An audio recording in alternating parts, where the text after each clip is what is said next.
ব্যাকরণ এর সন্ধি বিচ্ছেদ। ব্যাকরণ শুধু দুইটা পদ মিলে হয়, একটা পূর্বপদ হয়, হ্যাঁ, একটা পরপদ হয়। সন্ধি বিচ্ছেদে কখনো অনেকগুলো পদ থাকে না। এখানে একটা, দুইটা, তিনটা, চারটা, এই চারটা পদ কখনো ব্যাকরণের হয় না। ব্যাকরণের দুইটা পদ হয়। তাহলে এটা হবে বি যোগ আকরণ। এটা হচ্ছে ব্যাকরণের সন্ধি বিচ্ছেদ, বি যোগ আকরণ। আকরণ বানানটা মূর্ধন্য দিব আমরা। তাহলে ব্যাকরণের সন্ধি বিচ্ছেদ হচ্ছে বি যোগ আকরণ। পরীক্ষায় যদি আসে ব্যাকরণ কি সন্ধি, তাহলে আমাদের মনে রাখতে হবে এটা হচ্ছে স্বরসন্ধি। কি সন্ধি? স্বরসন্ধি। আমরা দুটো জিনিস জেনে নিলাম। ব্যাকরণের সংজ্ঞা জানার আগে আমরা জানলাম যে ব্যাকরণের সন্ধি বিচ্ছেদ আছে। ব্যাকরণের সন্ধি বিচ্ছেদটা কি? বি যোগ আকরণ। বি যোগ আকরণ, এটাই হচ্ছে আমাদের ব্যাকরণ। আর এই সন্ধিটা হচ্ছে স্বরসন্ধি, কারণ আমরা পূর্বপদের শেষ বর্ণ পাচ্ছি রস্বইকার, আর পরপদের প্রথম বর্ণ পাচ্ছি আ। আমরা জানি সন্ধিতে দুইটি বর্ণের বা ধ্বনির মিলন হয়, সেই ধ্বনি দুইটি হচ্ছে পূর্বপদের শেষ বর্ণ। তাহলে বয় রস্বইকার বি, তার মানে বয়ের সাথে রস্বইকার শেষ বর্ণ পাচ্ছি, আর পরপদের আদিবর্ণ অর্থাৎ প্রথম বর্ণটাই হচ্ছে আমাদের নিতে হবে।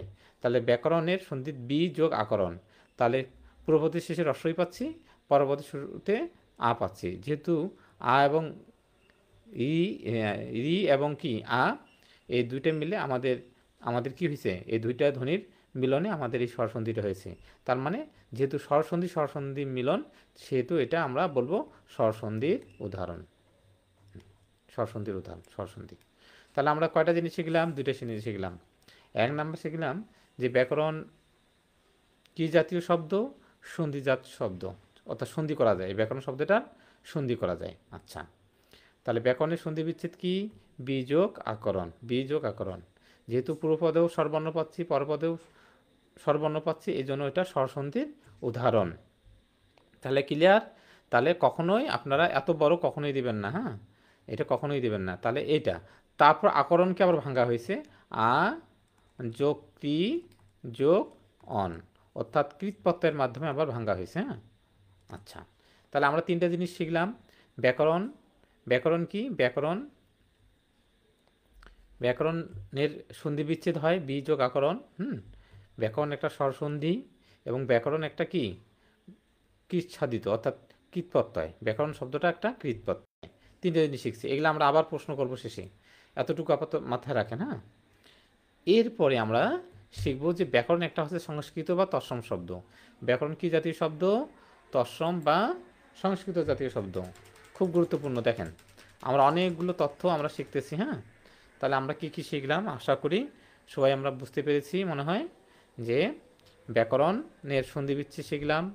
তারপর আমরা যখন ব্যাকরণের আমরা যখন ভাঙবো এটা, তখন এই ক্রিটা হচ্ছে কি? একটা ধাতু থেকে উৎপন্ন। তাহলে করণ থেকে ক্রি যোগ অন, করণ।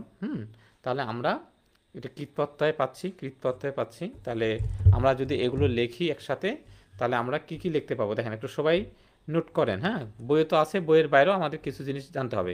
তাহলে আমরা প্রথম শিখব যে ব্যাকরণ, ব্যাকরণ একটি একটি তৎসম শব্দ, তৎসম বা সংস্কৃত শব্দ, সংস্কৃত শব্দ। এই যে দেখেন, ব্যাকরণ একটি সংস্কৃত বা তৎসম শব্দ।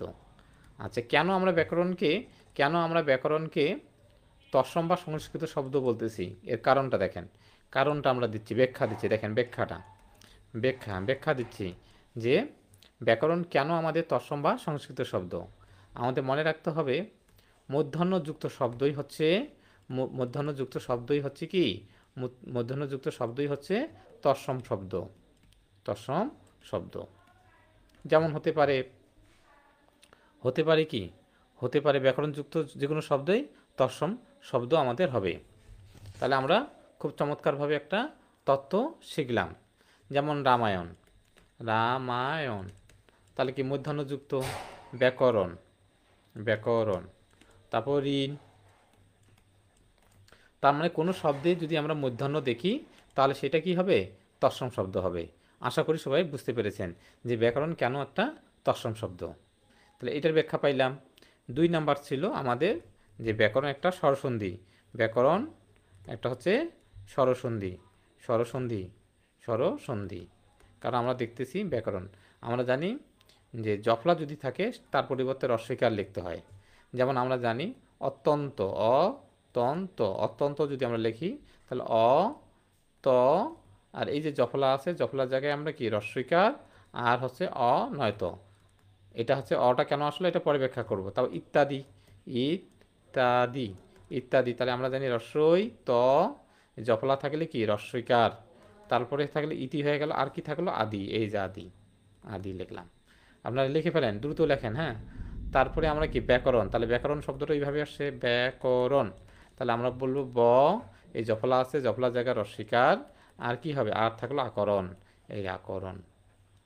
তাহলে আমরা ব্যাকরণ যে স্বরসন্ধি দেখেন, তাহলে আমরা স্বরসন্ধি পাইলাম, এই যে জফলার পরিবর্তে রস্বইকার হয়, তাহলে আমরা সন্ধিটাও শিখে ফেললাম। কোনো শব্দে যদি জফলা থাকে সেই জফলার পরিবর্তে যদি রস্বইকার করি তাহলে সেই সন্ধিটা হয়ে যায়।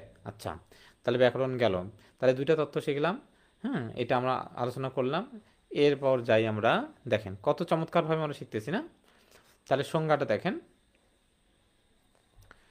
যে শাস্ত্রে কোনো ভাষার বিভিন্ন উপাদানের প্রকৃতি এবং স্বরূপ বিচার বিশ্লেষণ করা হয়, বিভিন্ন উপাদানের সম্পর্ক নির্ণয় প্রয়োগবিধি বিশদভাবে আলোচনা হয়, তাকে ব্যাকরণ বলে। আচ্ছা, আমরা এটা আরও ভালো করে বিশ্লেষণ করব। আচ্ছা, আপাতত আমরা সংজ্ঞাটা রিডিং পড়লাম, কোনো সমস্যা নেই, রিডিং পড়ার পর আমরা এটা বিশ্লেষণ যাব। ব্যাকরণের প্রধান কাজ হচ্ছে ভাষার বিশ্লেষণ করা, তাহলে প্রধান কাজ একটা পাচ্ছি আমরা, ভাষার বিশ্লেষণ করা। তাই ব্যাকরণকে কি বলা হয়, ভাষার সংবিধানও বলা হয়। তাহলে ভাষার সংবিধান কাকে বলা হয়, তাহলে আমরা শিখলাম যে ব্যাকরণকে কি বলা হয়, ভাষার সংবিধানও বলা হয়। ব্যাকরণ পাঠের প্রয়োজনীয়তা, শুদ্ধ ভাষার শিক্ষার জন্য ভাষার বিভিন্ন উপাদানের গঠন ও প্রকৃতি ও এদের সুষ্ঠু ব্যবহারবিধি সম্পর্কে জ্ঞান লাভ করা হয়। এগুলো হচ্ছে আমাদের বইয়ের ভাষা, এগুলো হচ্ছে আমাদের কি বইয়ের ভাষা, এগুলো আমরা বইয়ের ভাষা শিখলাম। এটা যদি আমরা যে কথাগুলো বললাম সেই কথাগুলো যদি আপনাকে আমি 2 লাইনে শেখাইতে চাই, তাহলে এইখানে আমরা যে আলোচনাগুলো করছি সেগুলো আমরা 2 লাইনে যদি বলতে চাই, 2টা লাইন আপনারা মনে রাখেন। 1 নম্বর লাইন মনে রাখবেন, ব্যাকরণ, ব্যাকরণ শব্দটি, ব্যাকরণ শব্দটি অর্থগতভাবে 2 প্রকার, অর্থগতভাবে 2 ধরনের, 2 ধরনের। আমরা যে এতগুলো রিডিং পড়ছি না, এই রিডিংগুলো যদি আমরা এক কথায় লিখতে চাই তাহলে বিষয়টা দাঁড়াবে যে ব্যাকরণ শব্দটি অর্থগতভাবে 2 ধরনের। কি কি, যথা, যথা কি কি, 1 নাম্বার এর একটা বিষয় রয়েছে, 1 নাম্বার একটা বিষয় রয়েছে, একটা হচ্ছে ব্যুৎপত্তি অর্থ। কি অর্থ, ব্যুৎপত্তি, ব্যুৎপত্তি অর্থ, ব্যুৎপত্তিগত অর্থ। তাহলে আমরা 2টা জিনিস পাবো, একটা ব্যুৎপত্তিগত অর্থ, একটা ব্যবহারিক অর্থ। একটা জানি আমরা ব্যবহারিক অর্থ, আকার হবে ব্যবহারিক অর্থ। আচ্ছা, আমরা যখন আমরা শিখব শব্দর যে ভাণ্ডারগুলো আছে সেখানে দেখব যে যৌগিক শব্দ, যেটা ব্যুৎপত্তি অর্থ এবং ব্যবহারিক অর্থ যদি একই হয় তাহলে সেটাকে যৌগিক শব্দ বলে। ঠিক একই ধরনের আমরা 2টা অর্থ দেখব, একটা ব্যুৎপত্তিগত অর্থ, ব্যুৎপত্তি অর্থ হচ্ছে ব্যাকরণিক প্রকৃতিপত্রের মাধ্যমে যে অর্থ, হ্যাঁ, তার মানে ব্যাকরণিকভাবে যদি আমরা প্রকৃতিপত্রের মাধ্যমে বা সন্ধির মাধ্যমে এই যে বিশ্লেষণ করে যে আমরা করলাম, তাহলে আমরা দেখলাম যে আমরা দেখতেছি যে ব্যাকরণ 2 ভাগে হচ্ছে, বি যোগ আকরণ, এইটাই হচ্ছে আমাদের ব্যুৎপত্তি অর্থ, আকরণ। দেখেন আর একটা কি পাইছি, বি যোগ আ যোগ ক্রি যোগ অন, তাহলে এটা হচ্ছে আমাদের ব্যুৎপত্তি অর্থ, এটা সন্ধির মাধ্যমে, এটা হচ্ছে প্রকৃতিপত্রের মাধ্যমে, ঠিক আছে। তাহলে আমরা তাহলে ব্যুৎপত্তি অর্থ যদি আমরা করি তাহলে এই বি যোগ আকরণ এটার অর্থ যদি দাঁড়ায় তাহলে হবে বিশেষভাবে বিশ্লেষণ, বিশেষভাবে বিশ্লেষণ, বিশেষভাবে বিশ্লেষণ। এই বিশেষভাবে বিশ্লেষণটা কাকে করে, ভাষার করে, ভাষার। তাহলে ভাষার বিশেষভাবে বিশ্লেষণ কীভাবে পাচ্ছি আমরা, এই যে ব্যুৎপত্তি অর্থগতভাবে, ব্যুৎপত্তি জিনিসটা কি, সন্ধি এবং প্রকৃতিপত্রের মাধ্যমে কোনো শব্দকে যদি বিশ্লেষণ করা যায় তাহলে সেটাকে বলা হয় ব্যুৎপত্তিগত। আর ব্যবহারিক অর্থ কোনটা, যেটা আমরা প্রচলিত ব্যবহার করি আমরা, হ্যাঁ। তাহলে ব্যবহারিক অর্থ দ্বারায়, ব্যাকরণ শব্দের অর্থ ব্যবহারিক অর্থ যেটা দাঁড়ায় সেটা হচ্ছে ভাষার কি প্রকৃতি, ভাষার প্রকৃতি ও প্রয়োগ রীতি, প্রয়োগ রীতি আলোচনা। এখন এতটুকু বুঝতে পারছেন কি না, আমরা কিন্তু ধীরে ধীরে পড়াচ্ছি আমি, হ্যাঁ, যত ভালো করে বোঝানো সম্ভব, ধরে ধরে একটা, আমি বলছিলাম না নিজের ভাই বোনকে যেভাবে পড়ানো হয় ধৈর্য ধরতে হবে যদি শিখতে চান। ধরে ধরে আপনি শিখবেন। আপনি এই যে নতুন নতুন অর্থ পাবেন, ব্যুৎপত্তি অর্থ পাইলেন, ব্যবহারিক অর্থ, এগুলো কিন্তু মাথায় রাখতে হবে। হ্যাঁ, এগুলো কিন্তু মাথায় রাখতে হবে। তারপর সন্ধি বিচ্ছেদটা আমরা কীভাবে ভাঙতেছি, প্রকৃতিপত্রটা নিয়ে একটু কথা কমে বললাম, এটা না হয় পরে কথা বলবো। প্রকৃতিপত্রে আমরা একটু পরে কথা বলবো, কালকে যেহেতু সন্ধি নিয়ে কথা বলছি এই কারণে সন্ধি নিয়ে একটু কথা বলতেছি। হ্যাঁ, ওকে। তার মানে কি হলো, একটা ব্যুৎপত্তি অর্থ, ভাষার বিশেষভাবে বিশ্লেষণ, এটা হচ্ছে ব্যাকরণের একটা অর্থ। আর ব্যবহারিক অর্থাৎ আমরা প্রচলিত অর্থে যে ব্যবহার করি সেটা হচ্ছে ভাষাটাকে, ভাষার প্রকৃতি ও প্রকৃতি আলোচনা। তো এই দুইটা অর্থ আমাদের মনে রাখতে হবে। তা আশা করি যদি এতটুকু বুঝে থাকেন, আমার মনে হয় এমসিকিউগুলো এখন পারার কথা, এমসিকিউগুলো পারার কথা। আপনারা এমসিকিউগুলো পরীক্ষা দেন। আচ্ছা, দেন। দেখেন 1 নাম্বার 2 নাম্বার দেন, এগুলো সব আপনার কাছে এখন খুব সহজ হয়ে গেল। দেখেন আমরা কিন্তু 39টা প্রশ্নের এখন সমাধান যাব। হ্যাঁ, যতটুকু আলোচনা করব ততটুকু আলোচনা আমাদের বইয়ে দেওয়া আছে। দেখেন আমরা কিন্তু এতটুকু আলোচনা করলাম, এবং ওই আলোচনা থেকে আমরা কি করব, ওই আলোচনা থেকে এই প্রশ্নগুলোর আমরা সমাধান করব। বই হাতে নেওয়া দরকার নেই এখন। হ্যাঁ, বই হাতে নেবেন না। হ্যাঁ, আমরা বই ছাড়া দেখেন যে পারেন কিনা, আশা করি পারবেন। দেখেন ব্যাকরণ শব্দটি হলো কি, আমরা জানি ব্যাকরণ শব্দটি তৎসম শব্দ, কারণ আমরা শিখলাম কিছুক্ষণ আগে যে কোনো শব্দে যদি মধ্যাহ্ন যুক্ত থাকে তাহলে সেটাকে আমরা তৎসম শব্দ বলি। যেমন আমরা কি শিখছি, ব্যাকরণ, ব্যাকরণে কি আছে, ব্যাকরণে আমাদের মধ্যাহ্ন রয়েছে। তারপর কি আমরা শিখছি রামায়ণ, রামায়ণে কি আমাদের মধ্যাহ্ন রয়েছে। তারপরে আমাদের কি আছে, তারপরে আমাদের ঋণ, ঋণ দেখেন ঋণ, ঋণে কি আছে, যদি আছে ঋণ কোন শব্দ, বলবেন যে তৎসম শব্দ। যদি বলি হরিণ, হরিণ কোন শব্দ, বলবেন যে তৎসম শব্দ। কেন, এই যে মধ্যাহ্ন আছে, ঠিক না? যদি বলি রাবণ, রাবণ কোন শব্দ, বলবেন যে তৎসম শব্দ। কোনো শব্দে যদি মধ্যাহ্ন পাই তাহলে সেটা নিশ্চিতভাবে আমাদের তৎসম শব্দ হয়ে যায়। তাহলে এটার কি ব্যাখ্যা দেওয়াটা আমাদের কঠিন কাজ, ব্যাকরণ। তাহলে এটা দেখেন কুষ্টিয়া বিশ্ববিদ্যালয়ে আসছে, এটা রাজশাহী বিশ্ববিদ্যালয়ে আসছে, দেখবেন যে এটা চাকরির পরীক্ষায় আসছে, একই প্রশ্ন বিভিন্ন জায়গায় আসে। ব্যাকরণ শব্দটি কোন ধরনের শব্দ, আবার ওই একই রাজশাহী বিশ্ববিদ্যালয়ে একই প্রশ্ন আসছে। তাহলে আমরা দেখতেছি এটাও তৎসম শব্দ। আমাদের কি খুব বুঝতে অসুবিধা হচ্ছে যে কোনো শব্দে যদি মধ্যাহ্ন থাকে তাহলে সেটা তৎসম শব্দ হয়ে যায়। আচ্ছা, তারপরে দেখেন ব্যাকরণ শব্দের সঠিক অর্থ কি। তাহলে আমরা জানি যে ব্যুৎপত্তি অর্থ একটা আছে আর ব্যবহারিক অর্থ আছে। তাহলে এখানে ওইভাবে স্পেসিফিকভাবে বলে নেই, শুধু বলছে ব্যাকরণ শব্দের সঠিক অর্থ কী। তাহলে দেখেন তো আপনার পান কিনা, বিশেষভাবে বিভাজন, বিশেষভাবে বিয়োজন, বিশেষভাবে সংযোজন, মানে বিশেষভাবে বিশ্লেষণ করা। আপনি বলেন ব্যুৎপত্তি অর্থভাবে আমরা পাইছি যে বিশেষভাবে বিশ্লেষণ করা। এই তো অসাধারণ। এই তো সুন্দর অ্যান্সার আসতেছে। দেখেন আমি কিন্তু কথা দিয়েছিলাম প্রত্যেকটা পৃষ্ঠা ধরে ধরে পড়াবো, আমি কিন্তু কথা রেখেছি এবং আমি চালিয়ে যাচ্ছি ক্লাস। এই অসাধারণ। তার ব্যাকরণের কাজ কি, ব্যাকরণের কাজ কি, এই যে ভাষার বিশ্লেষণ, কারণ ভাষার উন্নতি এটা নয়, ভাষার শৃঙ্খল এটা নয়, ভাষার নিয়ম প্রতিষ্ঠা এটাও নয়, ভাষার বিশ্লেষণ এটা হয়। তাহলে 4টা প্রশ্ন কিন্তু আমরা, এটা ইসলামী বিশ্ববিদ্যালয়ের সমাজসেবা অফিসার পরীক্ষায় আসছে। তাহলে আপনারা কিন্তু 4টা প্রশ্নের সমাধান হয়েছে। 5 নাম্বার ব্যাকরণের পাঠের প্রয়োজনীয়তা কি, তাহলে কি হবে, ভাষার ইতিহাস জানার জন্য নয়, তারপর শুদ্ধ ভাষা শেখার জন্য, শুদ্ধ বাক্য গঠনের জন্য, ভাষার অর্থ জানার জন্য, শুদ্ধ ভাষা শেখার জন্য। এটা না, এটা তো অ্যান্সার হওয়ার কথা। গুড, তাহলে গ নাম্বারিং। আচ্ছা, তাহলে দেখেন আমরা কিন্তু 5টা প্রশ্নের সমাধান করছি এতটুকু আলোচনা থেকে, এতটুকু আলোচনা থেকে 5টা প্রশ্নের সমাধান করছি।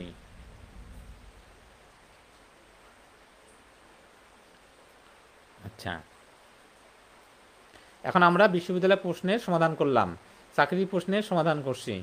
এই বিষয়ে কারো প্রবলেম আছে কিনা বলেন। এই যে 5টা প্রশ্ন আমরা এতটুকু আলোচনা থেকে সমাধান করলাম, 1, 2, 3, 4 এবং 5, এই 5টা প্রশ্নের সমাধান করছি। কারো কি প্রবলেম আছে, হয়েছে কোনো,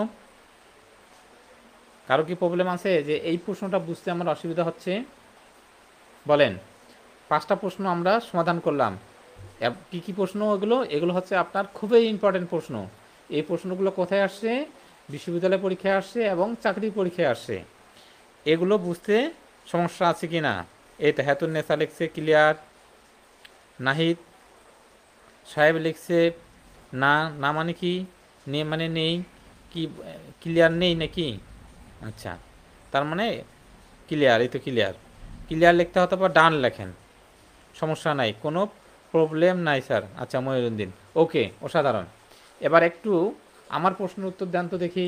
বিশ্ববিদ্যালয়ের প্রশ্ন সহজ, আমি আপনাকে বলে দিলাম।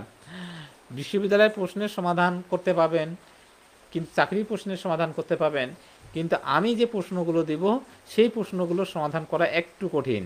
এই আলোচনার পরেও এই প্রশ্নগুলোর সমাধান একটু কঠিন। আচ্ছা,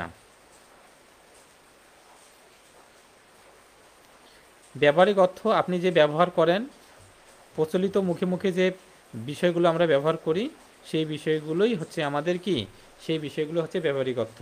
অর্থাৎ ব্যবহার করি যে বিষয়গুলো, যে বিষয়গুলোকে আমরা কি ব্যবহার মানে কি, যেমন একটা মোবাইলটা আমরা ব্যবহার করতেছি, তো মোবাইলটা ব্যবহার করতেছি, তাহলে ব্যবহার বিষয়টাইতেই। অর্থাৎ ব্যাকরণের ব্যাকরণের যে বিষয়টা আমরা ব্যবহার করতেছি, হ্যাঁ, অর্থাৎ প্রচলিত হয়ে আসতেছে, সেই বিষয়টাকে আমরা ব্যবহারিক অর্থ বলতেছি। লোকমৌখিক যে কথা, লৌকিক যে মুখের যে কথা, সেটা ব্যবহারিক অর্থ, এইটা আমরা বলতে পারি। এইভাবে বিষয়টা আর কি। আর ব্যুৎপত্তি হতে হতে ব্যাকরণিক যে বিশ্লেষণ, অর্থাৎ হতে পারে সমাসের বিশ্লেষণ, হতে পারে প্রকৃতিতত্ত্বের বিশ্লেষণ, হতে পারে সন্ধির বিশ্লেষণ, এরকম। আচ্ছা, এবার আমি প্রশ্ন করি। প্রথম প্রশ্ন প্রথম প্রশ্ন প্রথম প্রশ্ন আমি একটা করি, যে ব্যাকরণ শব্দটিতে কয়টি অক্ষর রয়েছে?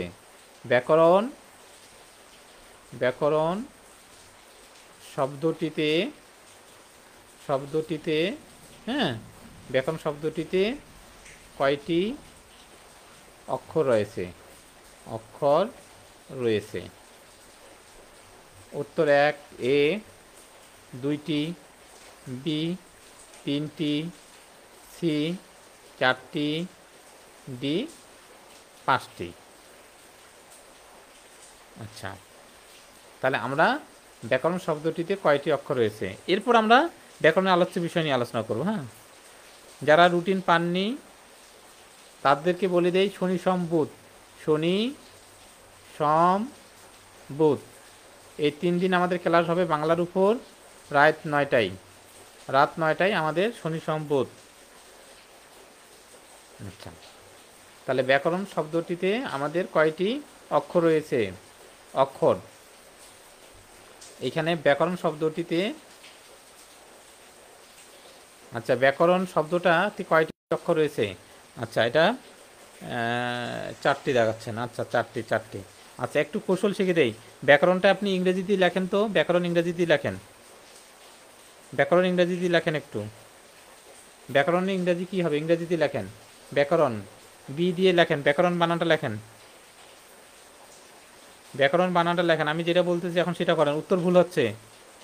ব্যাকরণ শব্দটি লেখেন ইংরেজি দিয়ে, দ্রুত লেখেন ব্যাকরণ, যেভাবে লেখেন, ভুল লেখেন সমস্যা নেই, ভুল লিখলেও সমস্যা নেই, ব্যাকরণ বানানটা একটু লেখেন।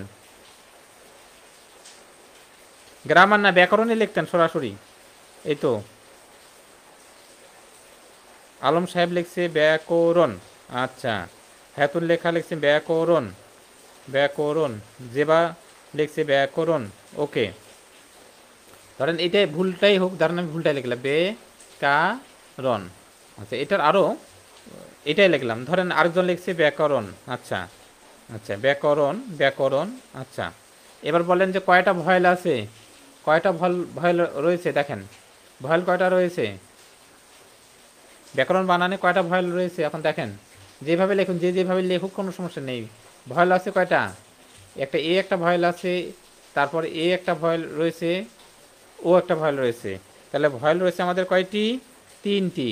অর্থাৎ একটা শব্দে আপনি কি করবেন? ইংলিশ করবেন, বাংলাটাকে ইংলিশ করবেন, করে যটা ভয়েল পাবেন তয়টাই হচ্ছে অক্ষর। তার এখানে ব্যাকরণে 3টি অক্ষর রয়েছে। অসাধারণভাবে বুঝিয়ে দিলাম। ব্যাকরণ যেভাবে লেখেন না কেন, কেউ লিখছেন এইভাবে, দেখেন ব্যাকরণ। আচ্ছা, ব্যাকরণ। তাহলে দেখেন যেভাবে লেখেন না কেন, আমরা ভয়েল কিন্তু কয়টা পাচ্ছি? ভয়েল পাচ্ছি 3টা। বুঝতে পারছেন? তার মানে আপনি ইংলিশ করবেন, ইংলিশ করে সেটা দেখবেন যে কয়টা ভয়েল রয়েছে, যেটা ভয়েল রয়েছে তয়টি অক্ষর হবে। তাহলে বুঝতে পারছেন। আচ্ছা, তাহলে ব্যাকরণে কয়টি অক্ষর রয়েছে? 3টি। তার মানে যে কোনো শব্দ যদি দেয়, দিয়ে যদি বলে যে প্রেম, প্রেমে কয়টি অক্ষর রয়েছে, কি করবেন? ইংরেজি করবেন। ইংরেজি করে দেখবেন প্রেম বানানে কয়টি ভয়েল রয়েছে।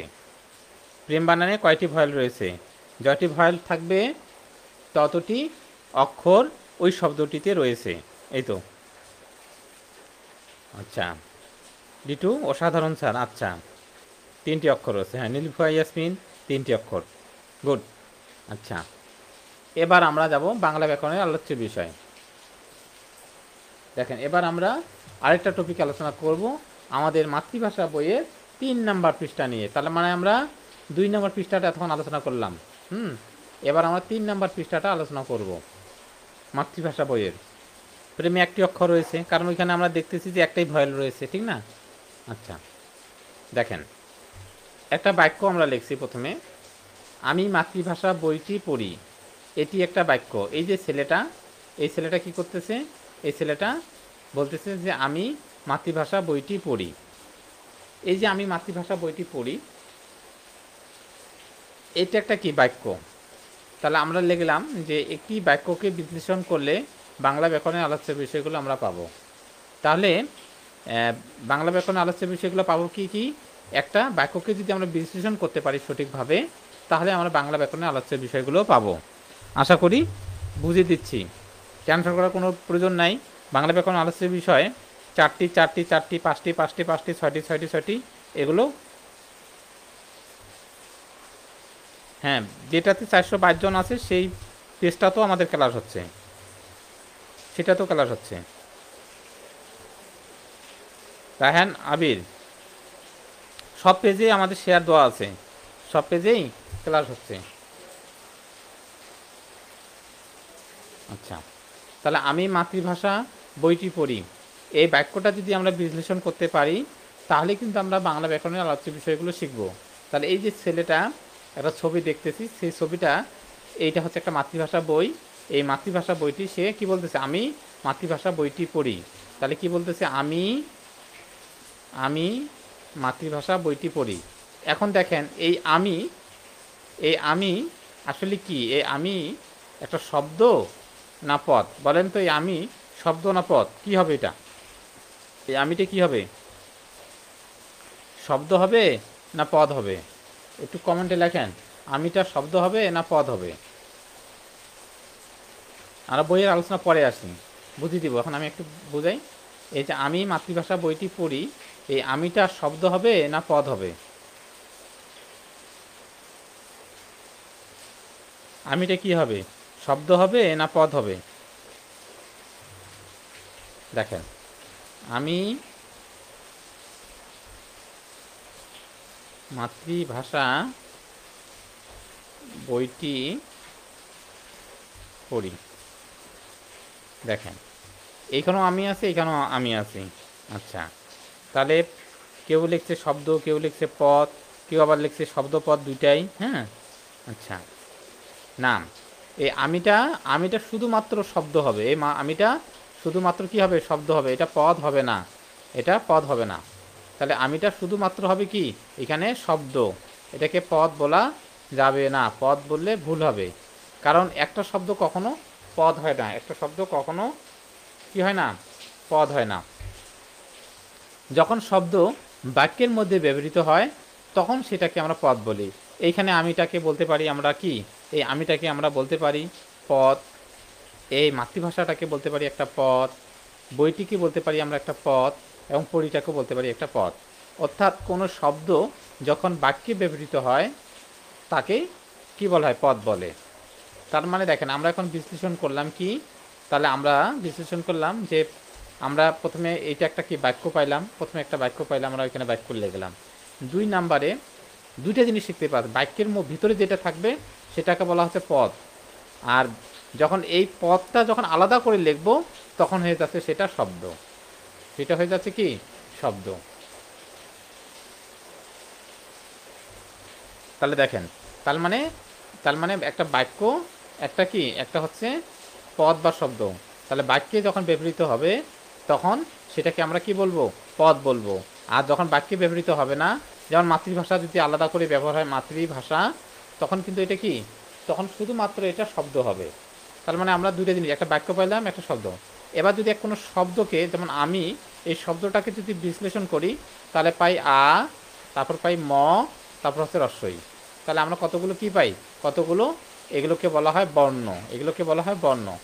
আর এই বর্ণগুলোকে যখন আমরা মুখে বলবো তখন বলবো আমরা ধ্বনি।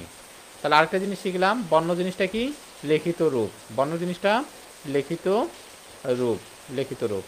আর ধ্বনি জিনিসটা কি, মৌখিক রূপ, মৌখিক, মৌখিক রূপ। আচ্ছা, তাহলে আমরা আরেকটা জিনিস পাইলাম। তার মানে প্রথমে একটা বাক্য পাইলাম। এগুলো বুঝলেই বাংলা ব্যাকরণ আলোচ্য বিষয় মুখস্থ করতে হবে না, আশা করি একটা মুখস্থ করতে হবে না। কি শিখলাম, এই জিনিসগুলো দেখেন।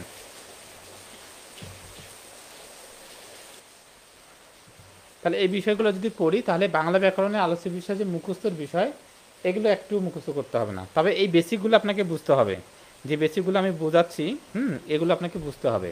তার মানে দেখেন, আমরা কিচ্ছু না, প্রথমে একটা আমরা বাক্য পাইলাম। বাক্যের মধ্যে কি থাকে, বাক্যের মধ্যে পদ থাকে। এই পদটাকে যদি আলাদা করে লিখি তাহলে সেটা শব্দ হয়।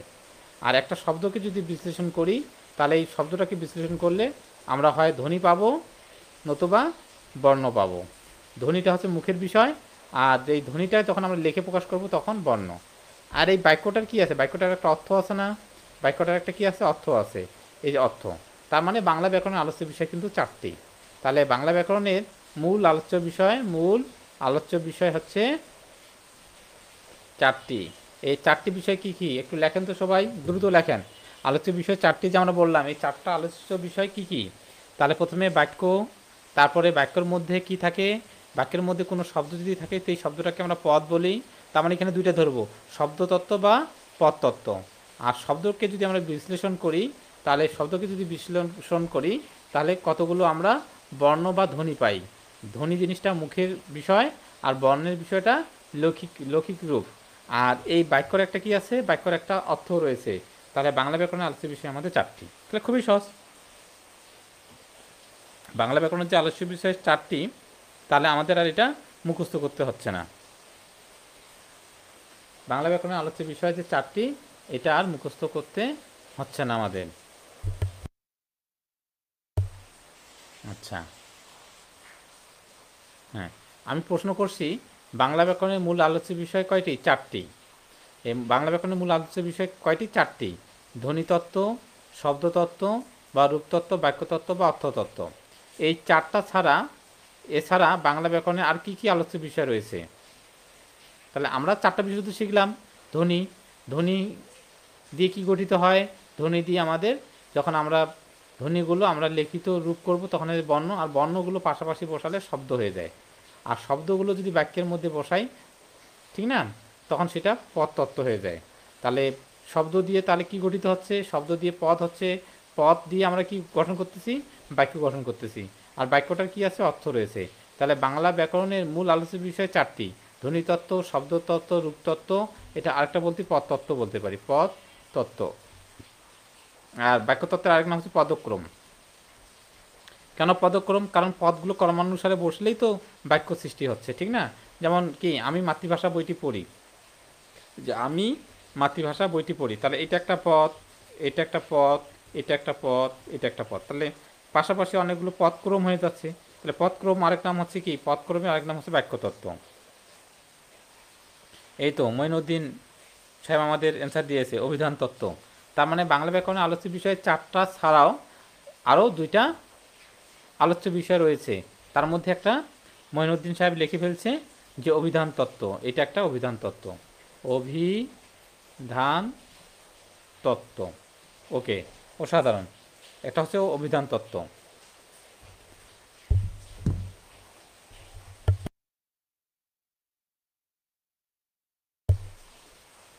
আচ্ছা, এছাড়া আরেকটা আছে অভিধান তত্ত্ব। আরেকটা জিনিস মাথায় রাখবো, আমরা ক নাম্বার এটা দিলাম, আর খ নাম্বার আরেকটা জিনিস মনে রাখবো, যে বাংলা ব্যাকরণের মূল আলোচ্য বিষয়ের বাইরেও আরও দুইটা রয়েছে। পরীক্ষায় আসছে, অসংখ্য পরীক্ষা, আমি প্রশ্ন দেখে দেবো এখন। হ্যাঁ, যে কীভাবে প্রশ্নটা আসছে।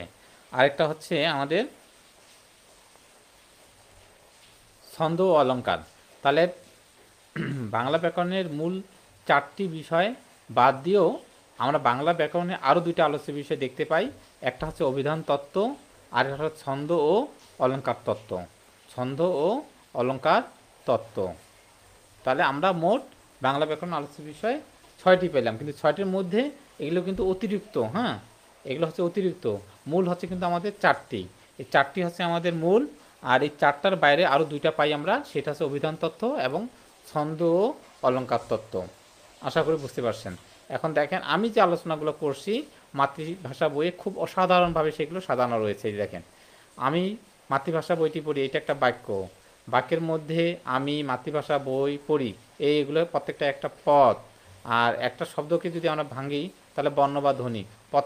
বাক্যের প্রত্যেকটি শব্দকে ভাঙলে বর্ণ পাওয়া যায়, আর বর্ণকে মুখে উচ্চারণ করলে ধ্বনি পাওয়া যায়। যেমন আমি কি বিশ্লেষণ করলে আ যোগ ম যোগ রস্যই, এগুলো প্রত্যেকটাই এক একটা বর্ণ, এগুলো প্রত্যেকটাই এক একটা বর্ণ, আর বর্ণগুলো যদি মুখে উচ্চারণ করি তাহলে হয়ে যাবে ধ্বনি, আর বাক্যের একটা অর্থ রয়েছে।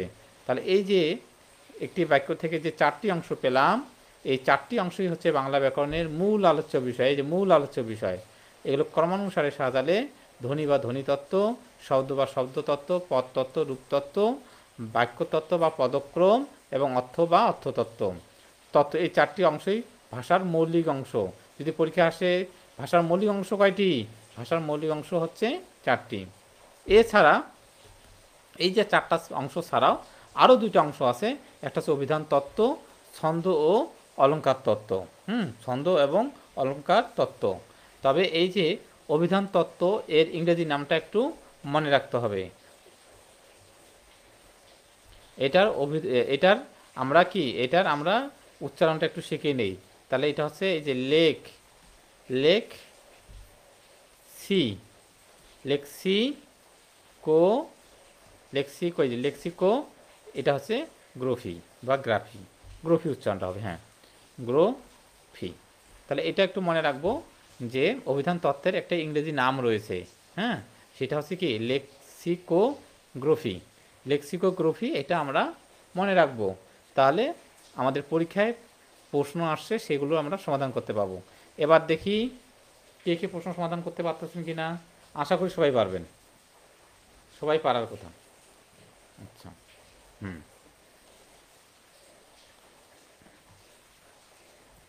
আমরা 5টা প্রশ্ন অলরেডি করছি, 39টা প্রশ্ন কিন্তু সমাধান করবো আমরা। হ্যাঁ, তাহলে 6 নম্বর প্রশ্নের সমাধান করেন, দেখেন পাবেন।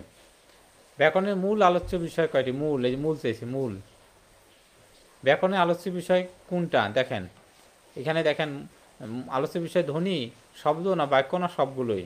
দেখেন এই যে ব্যাংকের পরীক্ষা আসছে, উপরেরটাও ব্যাংকের পরীক্ষা আসছে, এবং চট্টগ্রাম বিশ্ববিদ্যালয়েও আসছে। দেখেন এগুলো সব পারার কথা। নিচে কোন ব্যাকরণের আলোচ্য বিষয় নয়? তাহলে ধ্বনিতত্ত্ব, বাক্যতত্ত্ব, রূপতত্ত্ব, সাহিত্যতত্ত্ব। দেখেন আমরা কোন জায়গায়, আমরা যে মূল আলোচ্য বিষয় যে আমরা পাইলাম, সেই আলোচ্য বিষয়ের মধ্যে কোনটা নাই? ধ্বনিতত্ত্ব ছিল কি ছিল না, দেখেন আপনি নিজে চিন্তা করেন। রূপতত্ত্ব ছিল কি ছিল না, বাক্যতত্ত্ব ছিল কি ছিল না, সাহিত্যতত্ত্ব ছিল কি ছিল না, একটু দেখেন।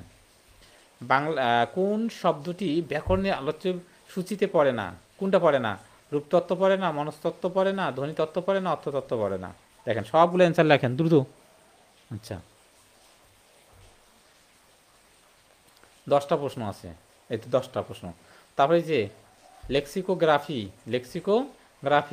কোন বিষয় নিয়ে আলোচনা করে? আমরা কিছুক্ষণ আগে শিখলাম লেক্সিকোগ্রাফি এর ইংরেজি নাম, অভিধান তত্ত্বের ইংরেজি নাম হচ্ছে কি?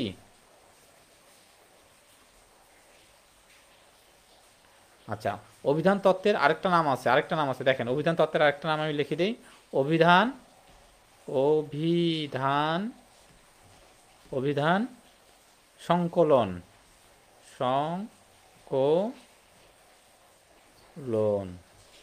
দেখতে অসুবিধা হচ্ছে না? অভিধান সংকলন, উময় ক, ক, আর হচ্ছে ল আর ন, সংকলন, অভিধান তত্ত্বের আরেকটা নাম। এই তো অসাধারণভাবে অ্যান্সারগুলো পাচ্ছি আমরা। তাহলে দেখেন উত্তরগুলো দেখেন, আপনি পেয়ে যাবেন। দেখেন তাহলে আমরা দেখি বাংলা ব্যাকরণের মূল আলোচ্য বিষয় কিন্তু আমাদের 4টি, এটা আমরা পাইলাম। আর ব্যাকরণের আলোচ্য বিষয় আমরা জানি ধ্বনিও হয়, শব্দ হয়, বাক্য হয়, তার মানে অ্যান্সার হবে আমাদের সবগুলো। ব্যাকরণের আলোচ্য বিষয় নয়। আমরা জানি ধ্বনিতত্ত্ব হয়, বাক্যতত্ত্ব হয়, রূপতত্ত্ব হয়, কিন্তু আমাদের সাহিত্য তত্ত্ব আমরা কোথাও পড়ি নাই। কারণ একটা বাক্য আমরা পাইছি প্রথমে, বাক্যের মধ্যে কি পাইছি, শব্দ বা পদতত্ত্ব পাইছি বা রূপতত্ত্ব পাইছি, তারপর শব্দকে ভাঙলে ধ্বনি বা বর্ণ পাই বা অর্থতত্ত্ব পাই, কিন্তু সাহিত্য তত্ত্ব বলতে কোনো বাংলা ব্যাকরণের আলোচ্য বিষয় নয়। এছাড়া আরও দুইটা রয়েছে আমাদের, অভিধান তত্ত্ব, ছন্দ এবং অলঙ্কার, কিন্তু সাহিত্য তত্ত্ব বলতে আমাদের কোনো আলোচ্য বিষয়ের মধ্যে পড়ে না। এটা রাজশাহী বিশ্ববিদ্যালয়ে প্রশ্ন আসছে, দেখছেন সব প্রশ্ন পাচ্ছেন। আপনি যদি মনোযোগ দিয়ে ক্লাস করেন তাহলে অবশ্যই পাবেন। দেখেন আমি কিন্তু সবাই কমেন্ট পড়ছি, সবাই কিন্তু সঠিক করছেন। মিস্টার নাহিদ অসাধারণভাবে অ্যান্সারগুলো দিছে। শুধু আমি একটা ইনফরমেশন দিলাম যে অভিধান সংকলন, এই আমরা মনে রাখবো লেক্সিকোগ্রাফি, এর আরেকটা নাম অভিধান তত্ত্ব, আর অভিধান তত্ত্ব না আসে অনেক সময় অভিধান সংকলন আসতে পারে, ওই একই জিনিস কিন্তু, হ্যাঁ একই বিষয়। তাহলে আমরা 10টা প্রশ্ন সমাধান করলাম, আর হাতে কয়টা আছে, আর 39 থেকে 10 বাদ, তার থাকতেছে আমাদের 29টি প্রশ্ন। 29টারও কম, কারণ ওই একই প্রশ্ন দুই জায়গায় যে আসছে, সেরকম প্রশ্ন আছে 8টা। তার মানে আমাদের আর 21টা প্রশ্ন আছে। 21টা প্রশ্ন সমাধানও করে ফেলবো, আশা করি আমাদের আলোচ্য বিষয় আমাদের শেষ হয়ে যাবে। তাহলে আমরা কয় নম্বর পৃষ্ঠায় আলোচনা করলাম, আমরা এখন পরের পৃষ্ঠায় যাই, পরের পৃষ্ঠায় যাই। একটু কষ্ট হবে আমার, কিন্তু আপনারা যদি সত্যিকারে শিখে ফেলেন বাংলা ব্যাকরণটা, তাহলে আমার এই পরিশ্রমটা সাকসেস হবে, ঠিক না? এবার আমরা 4 নম্বর পৃষ্ঠা আলোচনা করব, 4। আচ্ছা, এই 4 নম্বর পৃষ্ঠা আলোচনা করার আগে আমরা পরে দেখাবো এগুলো, হ্যাঁ পরে দেখাবো, আমরা এগুলো পরে দেখাবো। আচ্ছা, আমরা এখন এই ধ্বনিতত্ত্বে কোন বিষয়গুলো আলোচনা করা হয় এইটা শিখব। ধ্বনিতত্ত্বে আলোচনার বিষয়গুলো কি কি আমাদের, এই তো ধ্বনিতত্ত্বে আমাদের আলোচনার বিষয়গুলো কি কি। আচ্ছা,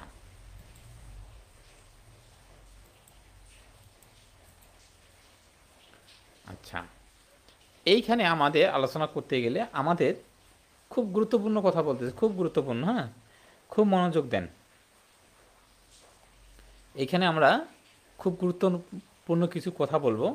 আচ্ছা, এই দেখেন আমরা সবাই আমরা ফোন দিয়ে আপনারা ক্লাস করতেছেন, কেউ ল্যাপটপ দিয়ে ক্লাস করতেছেন, এই তো বেশিরভাগ স্টুডেন্ট আমরা ফোন দিয়ে ক্লাস করতেছেন, ফোন। ওকে, ফোনের সাথে আমি মি লিখলাম, ফোনের সাথে কি লিখলাম, মি। এটা যদি আমি একসাথে লিখি তাহলে কি হবে, এখন একসাথে যদি আমি লিখি, আবার লিখতেছি, দেখেন ফোন লিখছি, ফোন মানে আমরা তো জানি ফোন মানে হচ্ছে আমাদের ফোন, টেলিফোন, বা এর একটা হচ্ছে দূরভাষ, একটা হচ্ছে এর বাংলা অর্থ, টেলিফোন, এই ফোন হচ্ছে টেলিফোন, বা আরেকটা এর ফোনের আরেকটা হচ্ছে টেলিফোন, টেলিফোন, অথবা এর আরেকটা সমার্থক শব্দ হচ্ছে দূরভাষ। আচ্ছা, ফোনের সমার্থক শব্দ। আচ্ছা, এরপরে দেখেন এর সাথে যদি আমি মি লিখি তাহলে হয়ে যায় কি জানেন, এর হয়ে যায় ফোনমি। এটার উচ্চারণ কি ফোনমি হবে, FONEME,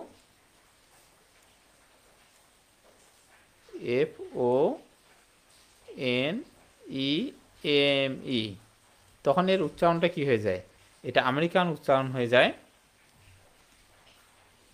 ফৌনিম।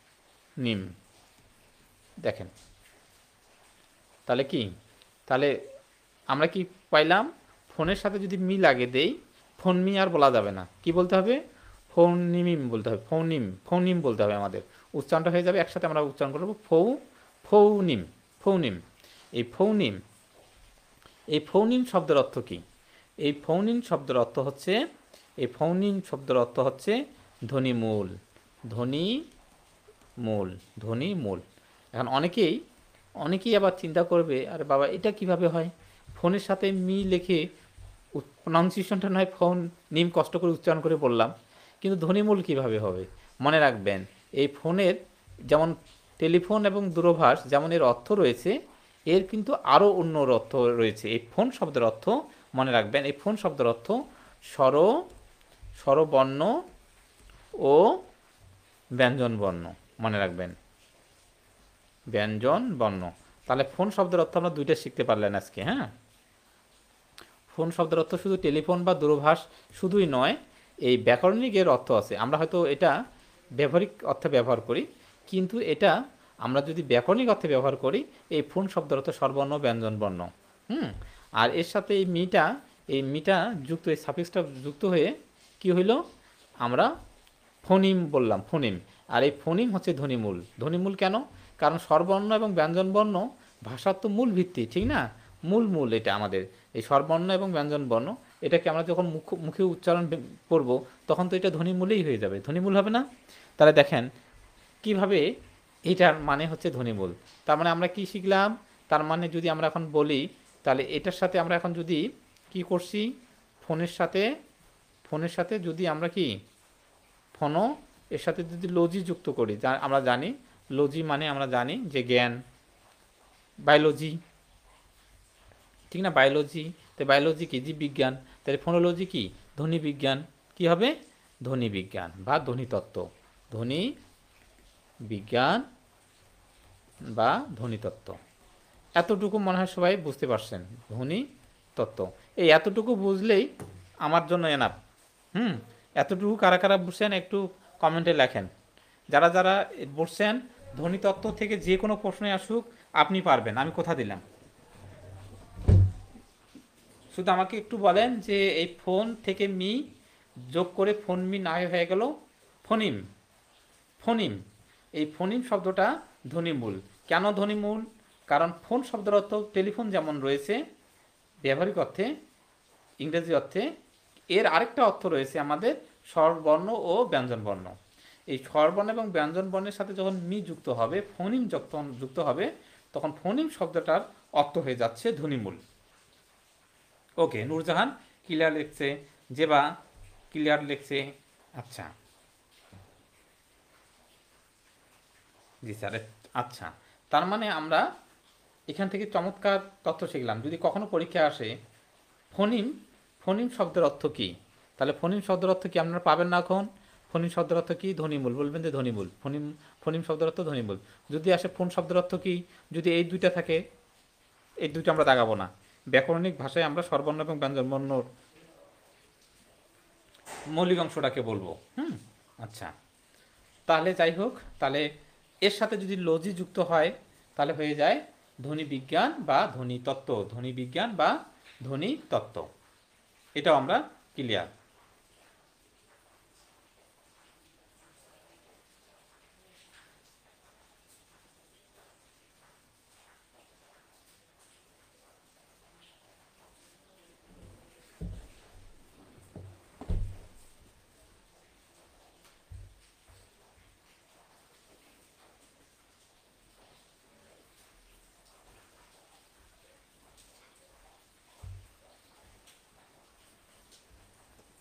এখন দেখেন আমরা এখন কি করব, এখন আমাদের মূল বিষয়টা কি?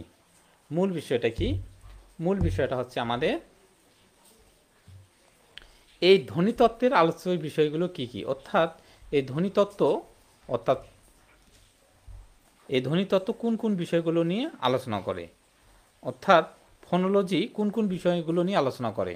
ধ্বনিতত্ত্ব, অর্থাৎ এই যে ফোনোলজি যেটা আছে, ফোনোলজি,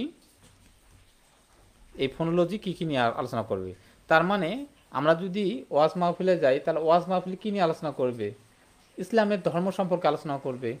যদি হিন্দুদের গীতা ভাগবতে যাই তাহলে কি গীতা নিয়ে আলোচনা করবে। যদি কোনো বিয়ার আসরে যাই তাহলে বিয়ার বিষয় নিয়ে সেখানে আলোচনা হবে। তাহলে ধ্বনিতত্ত্ব যদি বলে যে ধ্বনিতত্ত্ব কী নিয়ে আলোচনা করবে, তাহলে প্রথম কথা হচ্ছে যেহেতু এটা ধ্বনি বিজ্ঞান, তাহলে ধ্বনি বিষয়ক নিয়ে আলোচনা করবে, তাহলে ধ্বনি নিয়ে আলোচনা করতে পারে। আচ্ছা, ধ্বনি নিয়ে আলোচনা করতে পারে। ধ্বনির ফির আবার কি লিখিত রূপ কি? বর্ণ, তাহলে বর্ণ নিয়ে আলোচনা করবে। তার মানে ধ্বনি এবং বর্ণ বিষয়ক যে আলোচনাগুলো সেগুলো হচ্ছে ধ্বনিতত্ত্ব। আমার মনে হয় বুঝতে পারছেন। এখন ধ্বনি বলতে কি কি? এখন যদি পরীক্ষায় আসে যে ধ্বনির পরিবর্তন কোথায় আলোচিত হয়, ধ্বনির পরিবর্তন, ধ্বনির পরিবর্তন, তাহলে কোথায় দাগাবেন বলেন? এটা কোথায় দাগাবেন? ধ্বনিতত্ত্বে দাগাবেন না শব্দতত্ত্বে দাগাবেন? ঠিক না? সেখানে কি ওয়াজ মাহফিলে কি আর অন্য বিষয় নিয়ে আলোচনা হবে? গান বাজনা নিয়ে আলোচনা হবে না? হবে না, ঠিক না? এখন যদি আপনি গান বাজনাতে যান, তাহলে গান বাজনা এখানে শুনতে পাবেন, ঠিক না? তাহলে ধ্বনির পরিবর্তন, তাহলে ধ্বনি তত্ত্বে আলোচিত হবে। আচ্ছা, ধ্বনির পরিবর্তন হতে পারে, ধ্বনির লোভ হতে পারে, ধ্বনির কি লোভ হতে পারে, ধ্বনির লোভ হতে পারে। দেখি আমাদের এই বিষয়গুলো কি কি আছে, বইয়ে কোন কোন বিষয়গুলো আমাদের আছে। বইয়ে আমাদের দেখি এখানে, এই দেখেন, এই যে ধ্বনি আলোচনা হবে, ধ্বনির পরিবর্তন হবে, ধ্বনির লোভ হবে, ধ্বনির বিন্যাস হবে, ধ্বনির প্রতীক হবে, স্বর ও ব্যঞ্জন বর্ণের বৈশিষ্ট্য হবে, ধ্বনি দল হবে। ধ্বনি দল যদি কোথায় আলোচিত হয় তাহলে আমরা কি বলবো? ধ্বনি তত্ত্বে। আচ্ছা, এরপরে ধ্বনির লিখিত রূপটাকে বর্ণ বলতেছি, তাহলে বর্ণ বিষয়ক আলোচনা। তাহলে যদি আসে বর্ণমালা কোথায় আলোচিত হয়, বর্ণমালা। যদি আসে যে অক্ষর কোথায় আলোচিত হয়, তাহলে বর্ণ বিষয়ক আলোচনা। কারণ অক্ষর জিনিসটা কি, একটা শব্দকে যে ক্ষুদ্র অংশে বিশ্লেষণ করা যায়, তাহলে ক্ষুদ্র অংশটা তো আমরা কি, ক্ষুদ্র অংশটা তো আমরা তো বর্ণই পাবো, বর্ণই তো ধরবো, ঠিক না? তাহলে অক্ষরটা আমাদের কি, উচ্চারণের বিষয়, মনে রাখতে হবে।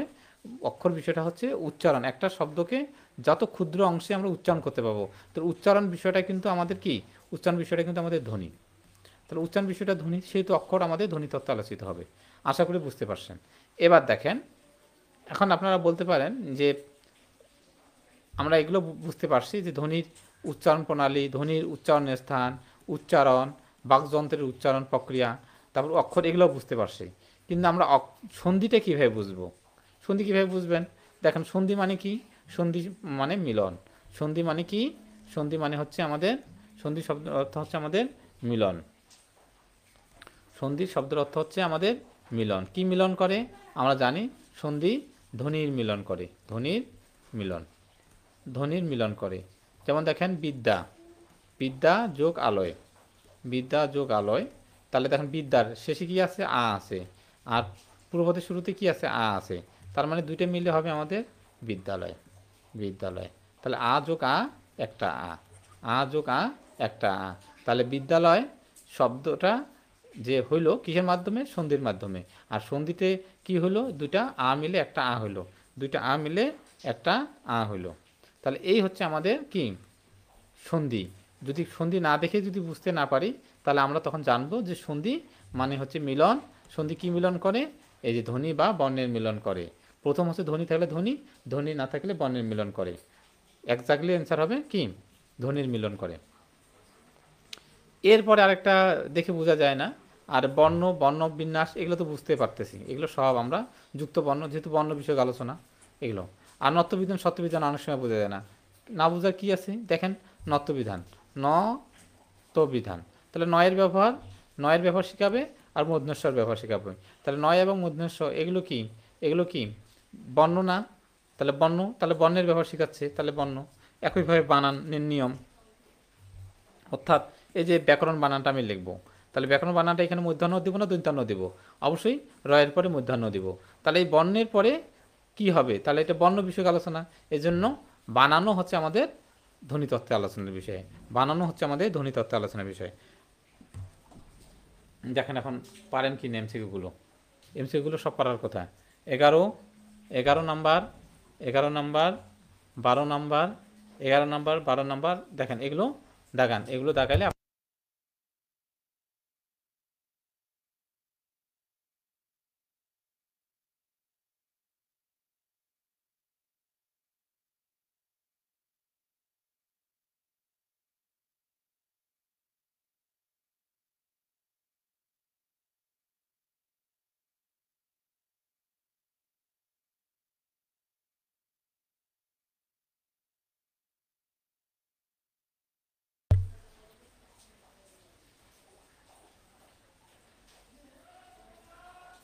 তাহলে দেখেন, বর্ণের বিন্যাস ব্যাকরণের কোন অংশে আলোচ্য বিষয়?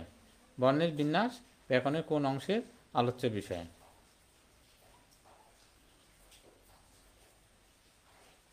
এগুলো এখন পারার কথা।